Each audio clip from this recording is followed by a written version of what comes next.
Sa last chapter nga nakita natin ang awakening ng Demon Child na si Okita Soji.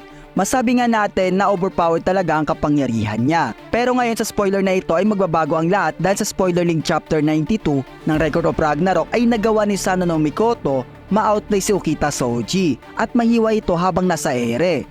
So hindi ko napapatagalin pa, let's go! For the first panel nga na spoiler league, makikita nga natin na nag-uusap si Luke at Jack the Ripper. Pinag-usapan nga nila dito yung abo sa pangyarihan ni Okita Soji.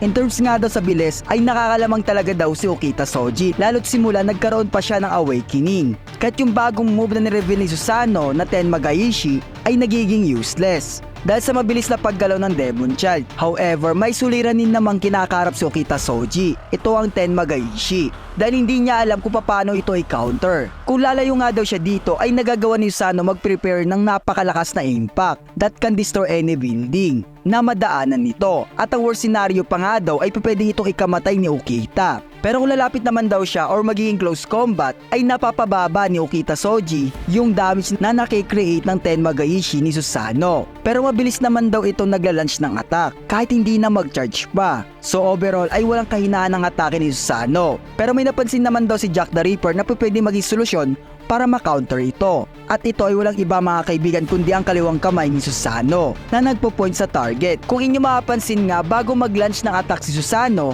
ay palagi niyang pinupoint ang kanyang kaliwang kamay sa target at ang kanyang kanang kamay naman ay ginagamit niya para maging attacker.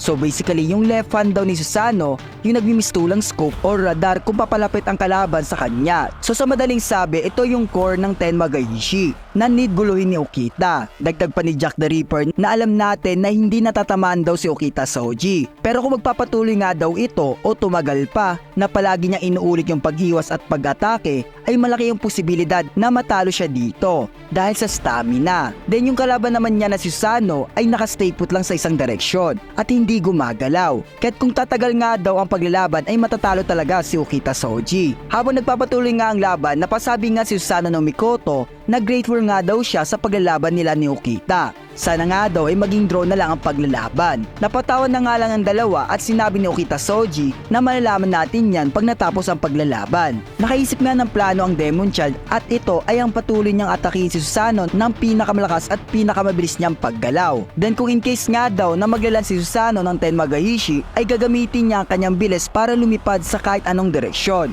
Napasigaw nga si Kojiro Sasaki at nagsabi hindi daw magandang plano yung gagawin ni Okita. Sa kadahilan na ang tao nga daw ay hindi malayang makagalaw kung nasa impapawid ito. Kahit sabihin nga natin na malapit ang Demon Child sa direksyon ni Susanoo, ay kaya pa rin ni Susanoo no Mikoto mag-launch ng Tenma Gaishi na kahit walang charge time. Kaya't yung magiging kahinaan talaga ni Okita yung paggalaw niya sa itaas. At ayun na nga mga kaibigan, pinoint ulit ni Susanoo ang kanyang kaliwang kamay para basahin ang gagawing atake ng Demon Child. Habang papalapit nga si Okita Soji ay umiti siya kay Susanoo at hinagis niya ang kanyang samurai sa bandang kaliwang paa nito. At naging successful nga yung pagtama ng Demon Child para ma-out of balance si Susanoo. Hindi nga nag-aaksaya na pagkakataon ng representative ng mga mortal kaya't kinuha niya ang samurai sa paahan ni Susanoo at mag-a-attempt ng isang slashing attack. However, kahit nga na out of balance na si Susanoo ay nagawa niya pa rin i-swing ang kanyang samurai sa Demon Child. At doon nga ay laking gulat ng lahat ng mga manonood sa stadium dahil si Okita Soji ay natamaan ng atake ni Susanoo na nag-isa ni sa pagkakatilapon niya at pagkakawala ng kanyang malay. Yung plano pala talaga ni Okita Soji ay guluhin lang ang core ng Tenma Gaishi which is yung left hand ni Susanoo. Gamit nga yung paggagis na samurai niya ay naging successful yon. Dahil na out of balance niya ang Dragon Slayer para hindi mag-launch ng Tenma Gaishi.